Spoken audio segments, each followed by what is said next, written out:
It's a privilege to talk here Yeah. again. Second time today, bud. Yeah. Yeah. And as I said before, I'm not very used to just preaching. I'm more of a fellowship, back and forth, answer questions type of guy, and it's usually how I do it from my place, and where people talk, and then God just kind of brings answers, and as people grow together like this. So it's just interesting for me to just kind of blast you from the front, with what I got. So there's so many things. I'll probably just confirm a whole bunch of things Zane was talking about. And first, I'd just like to start with, it's a very well-known verse.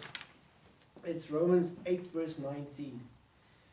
And it says that, for all creation eagerly waits for the revealing of the sons of God.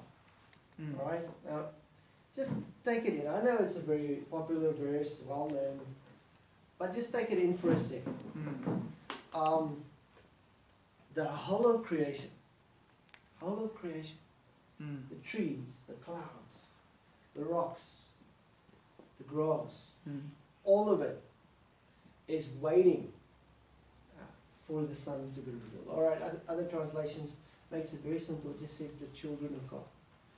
Now, if they wait, eager longing, it grabs me, because I had this talk with God, and I'm like, what does this look like? And then it went a little bit even back from there, and I was like, wait a minute. Because I grew up with a lot of good teaching and so on, and especially one was us being sons, sons of God. We are sons, and then there's a greater, revelation to it, us being sons.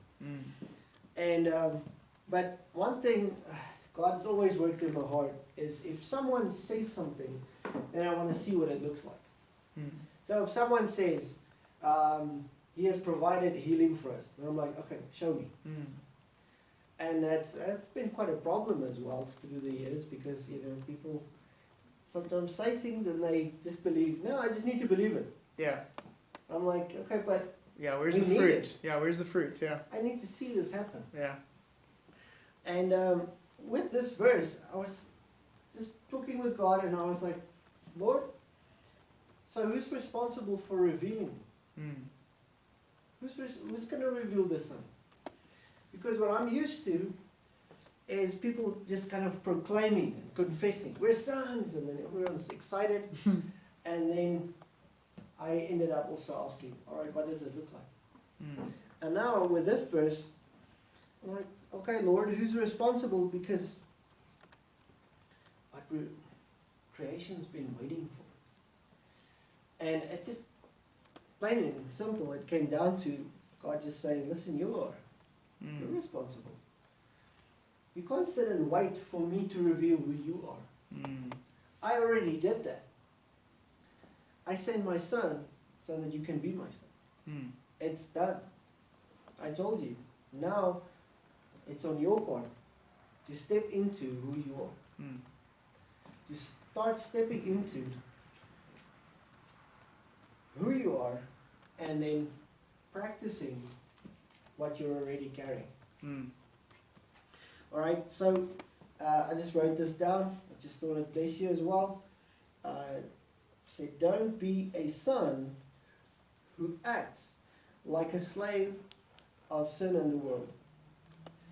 Be a slave of righteousness who acts like a son of God. Because, see, there's a point where in the sense of, like, this is what I'm going to talk about tonight, is being responsible. So you know, is if you submit yourself as a slave to what you carry, you're going to be excited about it. Because what do you carry? You carry the Holy Spirit, of course. It says here,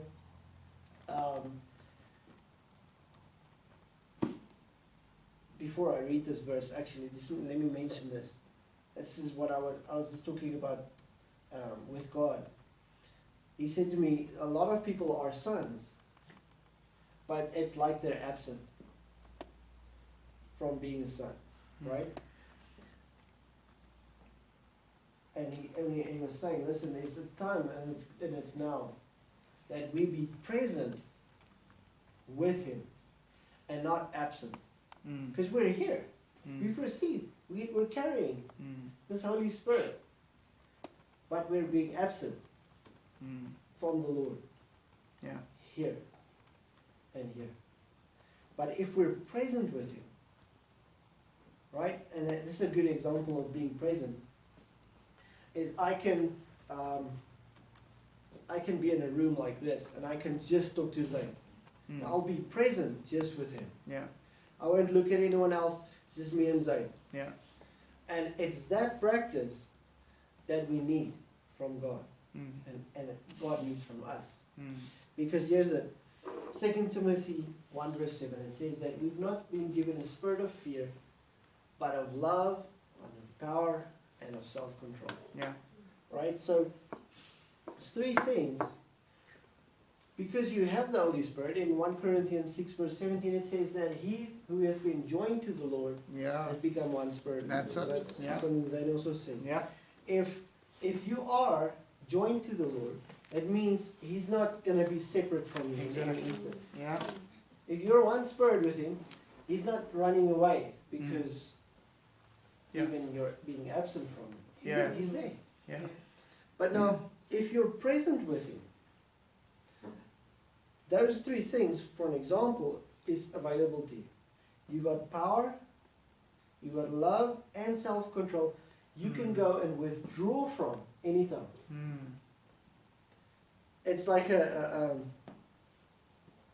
it's like you got an ATM in your own house. You can kind of just withdraw anytime, and there's an account that never runs dry. Yeah. That's available to you. Yeah. But what we're doing when we're absent, we're actually just not withdrawing. We're just like, that's a nice ATM, all right? Yeah. We're ignoring it. Yeah.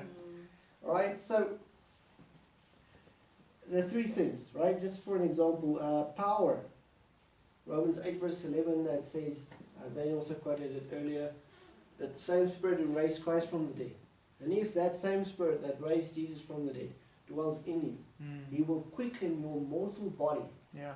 It says, through the Spirit in you. Right, so the same power that rose Christ from the dead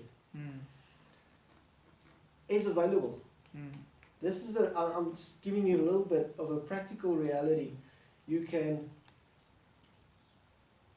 be aware of, that you can be present with and know that it's there.